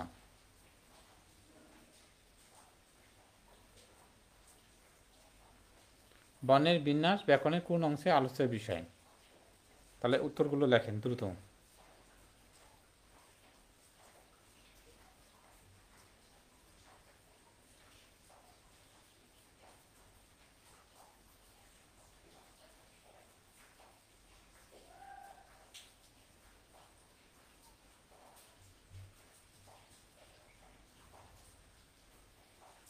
তাহলে আমরা 11-12 পাচ্ছি। বর্ণ, যে বর্ণের বিষয়ক আলোচনা, তাহলে ধ্বনিতত্ত্বে। বর্ণমালা কোথায় আলোচনা, তাহলে ধ্বনিতত্ত্বে। এগুলো সহজ প্রশ্ন, দেখেন এগুলো সব পারার কথা। সন্ধি ব্যাকরণের কোথায় আলোচিত হয়, সন্ধি মানে কি, বর্ণের বা ধ্বনির মিলন, ধ্বনির মিলন, ধ্বনির মিলন, তাহলে ধ্বনিতত্ত্বে। তারপর নত্যবিধান সত্যবিধান কোথায় আলোচিত হয়, নত্যবিধান সত্যবিধান, নয়ের ব্যবহার এবং কি স্বয়ের ব্যবহার, নয় এবং স কি, এগুলো হচ্ছে বর্ণ বা ধ্বনি, তাহলে ধ্বনিতত্ত্বে আলোচিত হবে। আচ্ছা, ধ্বনিতত্ত্বে আলোচনার বিষয় নয়, ধ্বনিতত্ত্বে আলোচনার বিষয় নয় কোনটি, দেখেন বর্ণ ধ্বনিতত্ত্বে আলোচনার বিষয়, সত্যবিধান স্বয়ের ব্যবহার ধ্বনিতত্ত্বে আলোচনার বিষয়, সন্ধি ধ্বনিতত্ত্বে আলোচনার বিষয়, কিন্তু প্রত্যয় নয়। কেন প্রত্যয় নয়, আমরা কিছুক্ষণ পরে যাচ্ছি। কোনটি ধ্বনিতত্ত্বের আলোচ্য বিষয় নয়, তাহলে আমরা জানি ধ্বনির পরিবর্তনেও ধ্বনিতত্ত্বের আলোচনার বিষয়, সন্ধি ধ্বনিতত্ত্বের আলোচনার বিষয়, নত্যবিধান সত্যবিধান আলোচনার বিষয়, এই তিনটা যেহেতু হয় তাহলে এটা অবশ্যই নয়, এটা উপসর্গ নয়। আচ্ছা, তারপর 17 নম্বর প্রশ্নের অ্যান্সার লেখেন। দেখেন দেখেন এই যে ইংরেজিটা আমি কিন্তু পড়াইলাম না, তাহলে দেখেন ফৌনিম, ফৌনিম শব্দের অর্থ কী, ফৌনিম শব্দের অর্থ কী, তাহলে ফোনোলজি শব্দের অর্থ কী, দেখেন ওই ইংরেজিগুলো আসছে। 17 এবং 18 উত্তরটা আমি দেখতে চাই। 17 অ্যান্সার দিছে গ। আচ্ছা, না না, 15 অ্যান্সার দিছে। 17 এবং 18 অ্যান্সারটা একটু দেখতে চাই, দেখি কারেক্ট করতে পারছেন কিনা।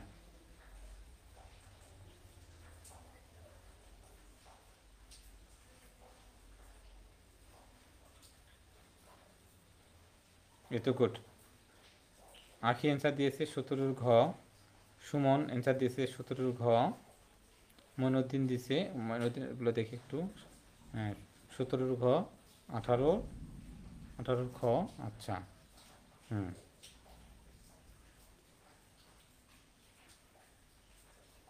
গুড, এই যে সবাই অ্যান্সার সঠিক করছে।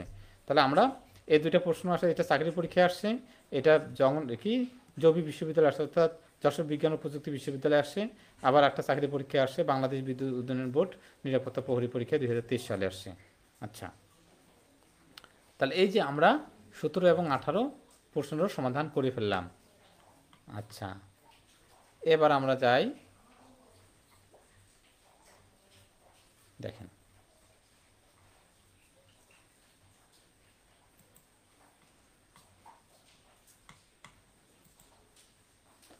এবার আমরা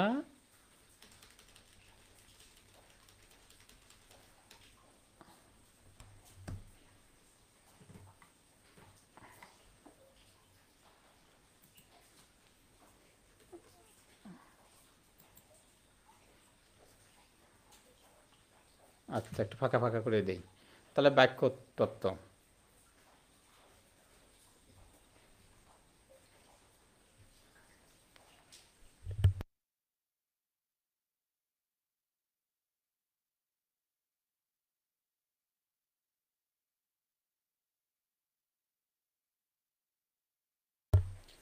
আচ্ছা বাক্য তত্ত্ব নিয়ে এখন কথা বলি।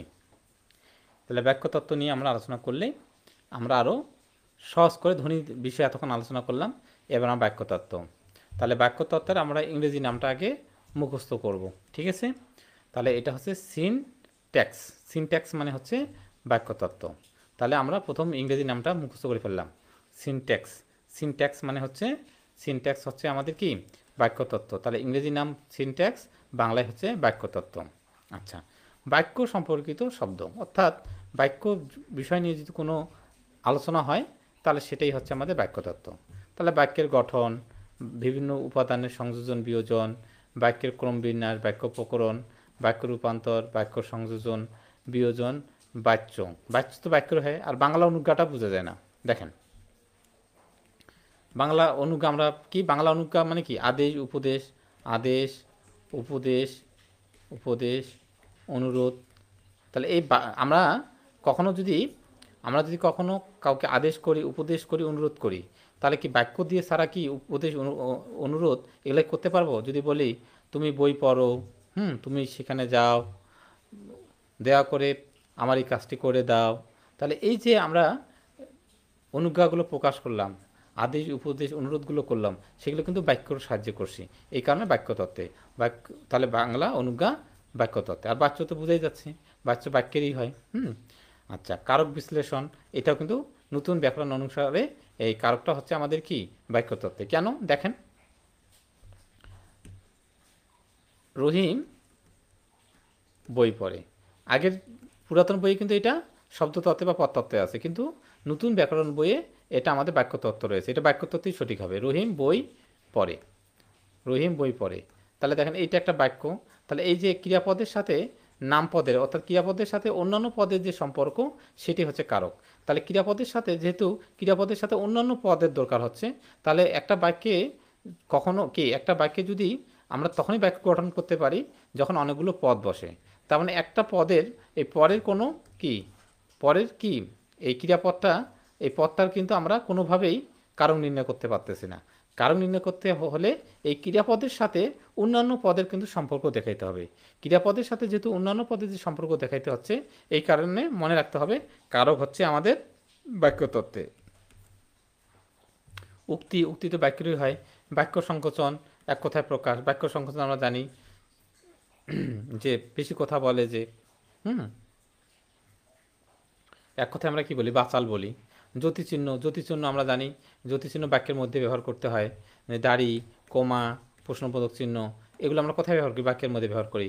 আর এইখানে দেখেন এটা একটা গুরুত্বপূর্ণ, এইটা বুঝবেন না, বাকিগুলো বুঝতে পারবেন কিন্তু এটা বুঝতে পারবেন না। দেখেন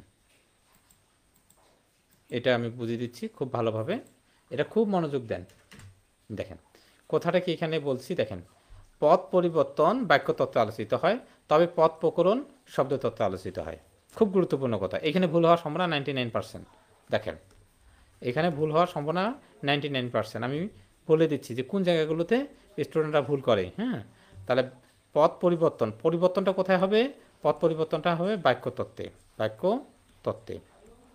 কিন্তু পদ প্রকরণ যদি আসে তাহলে হবে সেটা হবে কিন্তু শব্দতত্ত্বে। এখন ব্যাখ্যা আমি দেই তাহলে বুঝবেন। ব্যাখ্যা দেই এই জায়গাটা, এগুলো বাকিগুলো কিন্তু আমাদের বুঝতে অসুবিধা হচ্ছে না, কারণ জ্যোতিচিহ্ন, দাড়ি, কমা এগুলো বাক্যের মধ্যে ব্যবহার হয়। বাক্যের যে সংক্ষিপ্ত রূপ সেটাকে তো বলতেছি বাক্য সংক্ষেপণ মানে তো সংক্ষিপ্ত রূপ, যেটাকে এক কথায় বলতেছি আমরা। এগুলো বুঝতে অসুবিধা, উক্তি বুঝতে অসুবিধা হচ্ছে না। তো অনুজ্ঞাটা বুঝতে অসুবিধা হয়, অনুজ্ঞাটা তো বলে দিলাম। অনুজ্ঞা মানে আদেশ, উপদেশ, অনুরোধ। তাহলে আদেশ, অনুরোধ, উপদেশ যদি আমরা করি তাহলে বাক্যের মাধ্যমেই করব, ঠিক না? আমরা যদি কাউকে আদেশ করি কি শব্দ দিয়ে হবে না, আমাদেরকে অবশ্যই কি করতে হবে, আমাকে বাক্য দিয়ে বলতে হবে। হ্যাঁ, অনেক সময় ইম্পারেটিভ সেন্টেন্স ভার্ব দিয়ে শুরু হয়, কিন্তু আমাদের সাবজেক্টটা কি উজ্জ্বল থাকে। ওপেন দ্য ডোর, দরজাটা খুলো, কাকে বলতেছি? কাউকে না আমরা উপদেশ করতেছি, আদেশ করতেছি, ঠিক না? Imperative sentence. তার মানে আমাদের বাক্য ছাড়া কিন্তু কোনোভাবেই হচ্ছে না। তাহলে অনুজ্ঞাটা হচ্ছে এই আদেশ, উপদেশ, অনুরোধের বিষয়। এই কারণে এটা হচ্ছে আমাদের বাক্যতত্ত্বে। কিন্তু আমাদের এই জায়গাগুলোতে আর সমস্যা হওয়ার কথা না।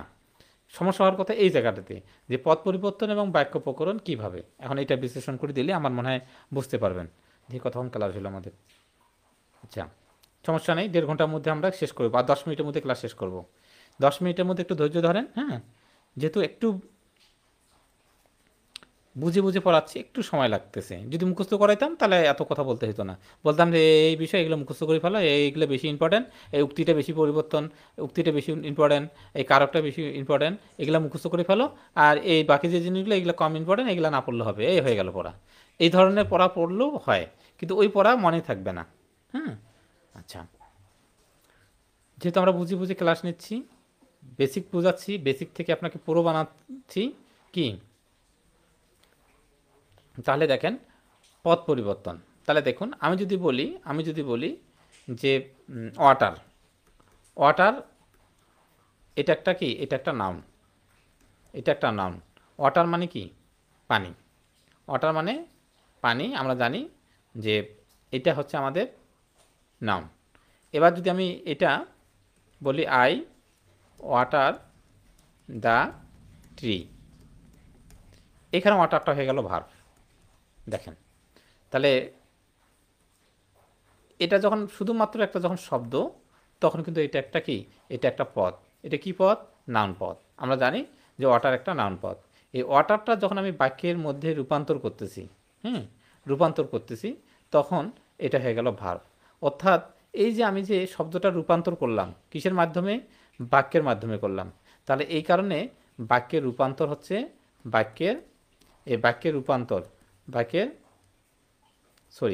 পদ যে পরিবর্তনটা করলাম, কিসের মাধ্যমে করলাম? পদ যে পরিবর্তনটা করলাম, এই যে আমি এটা যে পদ ছিল, এটা যে কী ছিল, এটা আমাদের এটা নাউন ছিল, এই নাউনটাকে আমি কি বানালাম? ভার্ব বানালাম। কিসের মাধ্যমে? যখন আমি এটা একটা বাক্যের মধ্যে বসালাম। তাহলে বাক্যের মাধ্যমে কিন্তু আমরা পদ পরিবর্তন করতে পারি, অর্থাৎ যেটা নাউন সেই নাউনটা হয়ে গেল ভার্ব। আরও সহজ করে বলি, তাহলে আর বুঝতে পারবেন। ধরেন গো একটা ভার্ব, ওকে, ভার্ব। এখন এটা ভার্ব, এটা নিয়ে কোনো কথা নেই, শব্দ অবশ্যই একটা পদ, কিন্তু এই ভার্বটাকে আমি যদি পরিবর্তন করতে চাই, আমি যদি অন্য কোনো ভার্বটাকে আমি যদি অন্য কোনো পারপাস বানাতে চাই, তাহলে কিন্তু আমাকে বাক্যের মধ্যে ব্যবহার করতে হবে।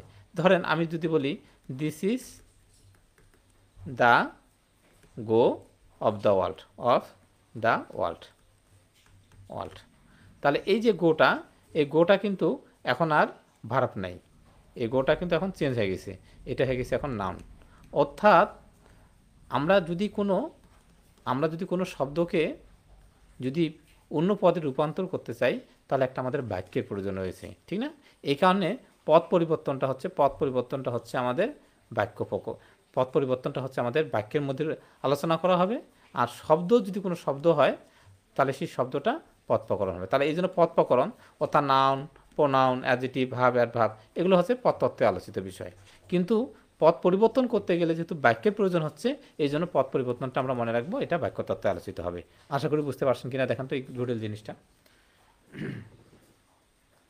এই জটিল বিষয়টা আপনারা বুঝতে পারছেন কিনা। মঈনুদ্দিন বলছে যে রুটিন পাইনি। রুটিন হচ্ছে আমরা দিয়ে দিছি, আপনি অবশ্যই রুটিনটা দেখে নেবেন। আবার বলতেছি, রুটিন হচ্ছে আমাদের আমরা দিয়ে দিছি, আমাদের সিলেবাসটা দিছি। আর রুটিন হচ্ছে শনি, সোম, বুধ, এদিন বাংলা ক্লাস হবে, বাংলা ব্যাকরণ ক্লাস হবে। বাংলা ব্যাকরণের সিলেবাস কোথায় দিয়েছি? আমাদের পেজে দেওয়া আছে, পেজে আপনারা সিলেবাসটা দেওয়া আছে, সিলেবাসটা আপনারা ডাউনলোড করে রেখে দেবেন। আর ক্লাস হবে রাত 9টায়, রাত 9টায় আমাদের ক্লাস হবে। আর শনি, সোম, বুধ, আর ইংরেজি এবং অন্যান্য ক্লাসগুলো। আচ্ছা, কালকে একটু ঘোষণা দেই, কালকে কিন্তু আমাদের ক্লাস অফ থাকবে। হ্যাঁ, কালকে ক্লাস অফ থাকবে, কালকে রবিবার আমাদের ক্লাস বন্ধ থাকবে। সোমবার আবার বাংলা ব্যাকরণ ক্লাস হবে, বাংলা ব্যাকরণ। আর রবি সোম, মঙ্গলবার আমাদের আবার ক্লাস হবে, মঙ্গলবার ক্লাস হবে আমাদের জিকের উপর, সাধারণ জ্ঞানের উপর। তাহলে কালকে কোনো একটা বিশেষ কারণে ক্লাস বন্ধ থাকবে। হ্যাঁ, রবিবার কালকে বিশেষ কারণে ক্লাস বন্ধ থাকবে। আবার বলে দিচ্ছি, কালকে ক্লাস বন্ধ থাকবে। সোমবার বাংলা ব্যাকরণ ক্লাস হবে, মঙ্গলবার জিকে ক্লাস হবে। রুটিনটা আমরা দিয়ে দিব, সিলেবাসটা দিছি, রুটিনটা দেওয়া হয়নি, কালকে বন্ধ থাকবে এই কারণে রুটিনটা দেওয়া হয়নি। তাহলে আমরা চেষ্টা করব মঙ্গলবার একটা রুটিন দেওয়ার, মঙ্গলবার সিলেবাস দিব সাধারণ জ্ঞানের, সিলেবাস দিব, সাথে কি করব, সাথে আমরা এটা করব। আচ্ছা, এরপর দেখেন আমরা এখন প্রশ্নগুলো সলভ দেখি। এই যে বাক্যতত্ত্বের অপর নাম কি? পদক্রম। কেন? ওই যে পদগুলো পাশাপাশি বসে কি হয়, এই যে যেমন আমি এইখানে লিখি, আমি মাতৃভাষা বইটি পড়ি, আমি মাতৃভাষা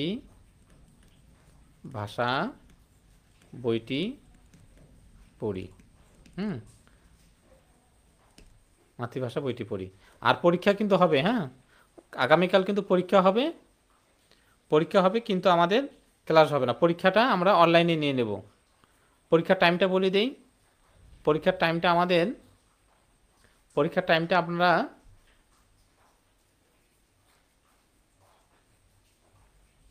5টা থেকে 5টা 30-এর মধ্যে পরীক্ষাটা আমাদের শুরু হবে। পরীক্ষাটা শুরু হবে আমাদের, আচ্ছা পরীক্ষার টাইমটা আমরা দিয়ে দেই। পরীক্ষার টাইমটা আপনার 4টা থেকে 5টার মধ্যে পরীক্ষা হবে, 4টার মধ্যে 5টার মধ্যে পরীক্ষাটা হবে। পরীক্ষাটা মনে রাখবেন 4টা থেকে 5টা, অনলাইনে আমাদের ওয়েবসাইটটা যে আছে, ওয়েবসাইটে আমাদের পরীক্ষাটা হবে। আচ্ছা, এই বিষয়গুলো ডিটেলস লিখে পাঠানো হবে। তাহলে বিরাম চিহ্ন কোথায় হয়? তাহলে বিরাম চিহ্ন আমাদের বাক্যতত্ত্বে, যেমন বিরাম চিহ্ন বাক্যের মধ্যে ব্যবহার হয়। আর এই যে পদ, তাহলে বাক্যতত্ত্বের আরেক নাম কি? বাক্যতত্ত্বের আরেক নাম হচ্ছে পদক্রম। কেন পদক্রম? এই যে আমি মাতৃভাষা বইটি পড়ি, এগুলো প্রত্যেক একটা কি পদ। এই পদগুলো বসলেই তো পাশাপাশি ক্রমানুসারে বসার কারণেই তো বাক্য গঠন হয়েছে না? তাহলে এই জন্য বাক্যতত্ত্বের এক নাম হচ্ছে পদক্রম। দেখেন এগুলো পরীক্ষা আসছে। বিরাম চিহ্ন কোথায় ব্যবহৃত হয়? বাক্যতত্ত্বে হয়। বাগধারা কোথায় হয়? বাগধারা, এটা একটু নিয়ে প্রবলেম আছে, এটা আমি পরে বলতেছি। আচ্ছা, তাহলে কি সিনট্যাক্স কোথায় আলোচিত? না, আলোচিত না। সিনট্যাক্সের সমার্থক শব্দ কি আমরা জানি, আমরা কিছুক্ষণ আগে শিখছি যে এটা বাক্যতত্ত্ব। আর 5 মিনিট কথা বললে আমাদের হয়ে যাবে অর্থতত্ত্ব।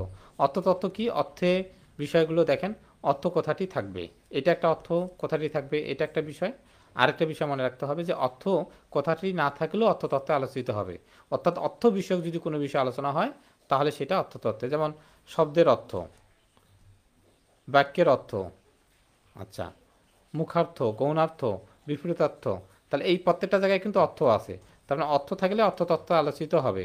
কিন্তু কিছু কিছু জায়গায় আপনি বুঝবেন না, যেমন বিপরীত শব্দ যদি আসে, বিপরীত, বিপরীত শব্দ, বিপরীত শব্দে কিন্তু অর্থ কথাটা নাই। তার মানে বিপরীত শব্দটা কি? দিন, দিনের বিপরীত কি? রাত। তাহলে কি এটা বুঝতে কি অসুবিধা হচ্ছে যে দিন এবং রাত দুইটার একটা আলাদা আলাদা অর্থ রয়েছে? তাহলে বিপরীত অর্থ মানে বিপরীত অর্থ বা বিপরীত শব্দ তাহলে একই জিনিস। তার মানে সমার্থক, সমার্থক শব্দ, সমার্থক শব্দ। তাহলে এখানে কিন্তু শব্দ কথাটা আছে, শব্দ থেকে আমরা মনে করতে পারি যে এটা শব্দতে আলোচিত হবে না। সমার্থক শব্দ মানে কি? একটা শব্দের অনেকগুলো সমার্থক শব্দ থাকে, থাকে না? তাহলে একটা শব্দে যেমন চন্দ্র, চন্দ্র মানে কি? চাঁদ। তার মানে এই যে সমার্থক শব্দ মানে অর্থ প্রকাশ করতেছে, এটারও একটা অর্থ আছে, এটারও একটা অর্থ আছে। তার মানে সমার্থক শব্দ হচ্ছে শব্দতত্ত্ব আলোচিত হবে। তার মানে আমরা এখন একটা সিদ্ধান্তে আসতে পারি যে ধ্বনিতত্ত্বের যে বিষয়গুলো রয়েছে, হুম, ধ্বনিতত্ত্বের যে বিষয়গুলো রয়েছে, ধ্বনিতত্ত্ব প্লাস হচ্ছে বাক্যতত্ত্ব প্লাস হচ্ছে অর্থতত্ত্ব, এই তিনটা বিষয় যদি আমাদের জানা থাকে, এগুলোর বাইরে যদি কোনো আসে তাহলে সেগুলো আমরা দাগাবো কি? সেগুলো দাগাবো আমরা শব্দতত্ত্বে বা রূপতত্ত্বে বা পদতত্ত্বে আলোচিত বিষয়। শেষ। তাহলে আমাদের আলোচনা শেষ হয়ে গেল। হুম, আচ্ছা, পরীক্ষাগুলো, পরীক্ষাগুলো আমি ঘোষণা দিচ্ছি। আমি এখন একটু পরীক্ষা নিয়ে কথা বলবো। একজন লিখছে পরীক্ষাগুলো 8টা থেকে 9টার মধ্যে হলে ভালো হয়। আচ্ছা, আর এগুলো মাতৃভাষা বই থেকে দেখে নেবেন। হ্যাঁ, বাকিগুলো এখন মাতৃভাষা বইটি দেখে নেবেন। মাতৃভাষা বইটি আপনারা সবাই একটু দেখে নেবেন। মাতৃভাষার ব্যাকরণের যে 7 পৃষ্ঠা থেকে আমরা আলোচনা করলাম, তাহলে 1 থেকে 7 পৃষ্ঠা কিন্তু আমাদের আলোচনা শেষ। দেখেন এই যে 7 পৃষ্ঠা, 1 থেকে 7 পৃষ্ঠা কিন্তু আলোচনা করছি। আশা করি সবার হাতে মাতৃভাষা বইটি রয়েছে। এই মাতৃভাষা বইটির 1 থেকে 7 পৃষ্ঠা কিন্তু আমার কষ্ট হলো, আমি কিন্তু শেষ করে দিলাম। শুধু শব্দতত্ত্ব আলোচনা করলাম না এই কারণে, কারণ আমরা জানি যে এই বিষয়গুলো যদি আমরা জানি তাহলে বাকিগুলোই হচ্ছে শব্দতত্ত্ব আলোচনার বিষয়। তাহলে এটা সহজ, এটা আমরা খুব সহজে বুঝতে পারতেছি। আচ্ছা, আর পরীক্ষার বিষয়গুলো একটু বলে দেই। পরীক্ষাগুলো কিন্তু আমাদের ওয়েবসাইটে হবে। যারা নতুন, যারা পুরাতন আছেন তারা তো জানেনই যে পরীক্ষাগুলো কখন হবে। অর্থাৎ যে লেকচারটা আমাদের হবে সেই লেকচারটা পরের দিন। আর এর সাথে কিন্তু বাগধারা আছে। হ্যাঁ, বাগধারা কিন্তু আপনারা পড়ে নেবেন। বাগধারা কিন্তু 2টা পৃষ্ঠা আছে। এই 2টা পৃষ্ঠা আমি আলোচনার সময় পাইলাম না, এই 2টা পৃষ্ঠা একটু আলোচনা পড়ে নেবেন আপনারা। অর্থাৎ বাগধারা আমাদের পরীক্ষা হবে মাতৃভাষা বইয়ের, মাতৃভাষা বইয়ের কি সিলেবাসটা দেওয়া আছে 1 থেকে 7 পৃষ্ঠা, আর একসাথে বাগধারা, বাগধারা যতটুকু আছে আমাদের সিলেবাসে ততটুকু থাকবে। এই টোটাল মিলে আমাদের 20টা প্রশ্ন থাকবে। এই 20টা প্রশ্ন আমাদের পরীক্ষা হবে। পরীক্ষাগুলো কোথায় হবে? পরীক্ষাগুলো হবে ওয়েবসাইটে। ওয়েবসাইটে, ওয়েবসাইটটা কি? ওয়েবসাইটটা হচ্ছে আমাদের তাপস একাডেমি, তাপস, তাপস একাডেমি। তাপস একাডেমিতে আপনারা লগ ইন করলে আপনারা পেয়ে যাবেন। তাহলে গুগলে গিয়ে আপনারা taposaacademy.com এটাতে গিয়ে পরীক্ষাগুলো দিবেন। আচ্ছা, কালকে যদি পরীক্ষা দিতে না পারেন কোনো সমস্যা নাই, আমরা ওয়েবসাইটে একটা ভিডিও দেওয়া হবে। হ্যাঁ, তাহলে আমি পরীক্ষাটা পরশু দিনে নেই। তাহলে পরীক্ষাটা আপনাদের পরশু দিন হবে, পরশু দিন হবে। পরশু দিন পরীক্ষাটা হবে কখন? পরীক্ষাটা দেন আপনারা 6টা থেকে 7টার সময় দেন। তারপরে পরবর্তীতে আমরা ওইটা টাইম বাড়িয়ে দেব। আপাতত 6টা থেকে 7টা পর্যন্ত, 6টা থেকে 7টা পর্যন্ত পরীক্ষাটা নেন। তাহলে এটা পরীক্ষাটা আমরা পরশু দিন দিব। তাহলে কালকে আমাদের কোনো ক্লাসও থাকতেছে না, পরীক্ষাও থাকতেছে না। তাহলে আমাদের একবারে পরীক্ষা হচ্ছে কয় তারিখে? পরীক্ষা এবং ক্লাস হচ্ছে আমাদের, তাহলে রবিবার আমাদের টোটালি বন্ধ। রবিবার আমাদের পরীক্ষাটা হওয়ার কথা, পরীক্ষাটাও হচ্ছে না এবং ক্লাসটাও হচ্ছে না। আমাদের সোমবারের দিন ক্লাস হচ্ছে 9টায়, ক্লাস হবে 9টায়, আর পরীক্ষাটা হবে আমাদের 6টা থেকে 7টা। এই এই হচ্ছে আমাদের আলোচনা।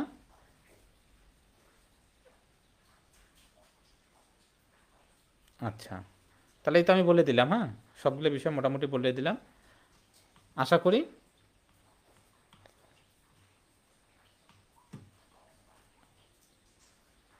তাহলে রুটিনটা বলে দিচ্ছি। শনি সোম বুধ হচ্ছে আমাদের বাংলা রাত 9টায়, রবি মঙ্গল বৃহস্পতি আমাদের ইংরেজি হবে এবং সাধারণ জ্ঞান হবে। হ্যাঁ, আমরা এটা সিলেবাসটা দিয়ে আপাতত আপনারা মনে রাখেন। এখন যেহেতু বাংলা ক্লাস হচ্ছে শনি সোম বুধ রাত 9টায়, আর আমরা ঠিক রবিবার বন্ধ থাকতেছে, সোমবার আমরা বাকি রুটিন নিয়ে কথা বলবো। তাহলে শুভরাত্রি, সবাইকে অসংখ্য ধন্যবাদ। আচ্ছা, বাংলাদেশ বইটা পাননি, কোনো সমস্যা নেই, বাংলাদেশ বইটা আপনারা পেয়ে যাবেন, পাঠানো হয়েছে, হয়তো 2-1 দিনের মধ্যে পেয়ে যাবেন। বইগুলো অবশ্যই সংগ্রহ করে নেন দ্রুত, তাহলে আপনাদের পড়তে সুবিধা হবে, পরীক্ষা দিতে সুবিধা হবে।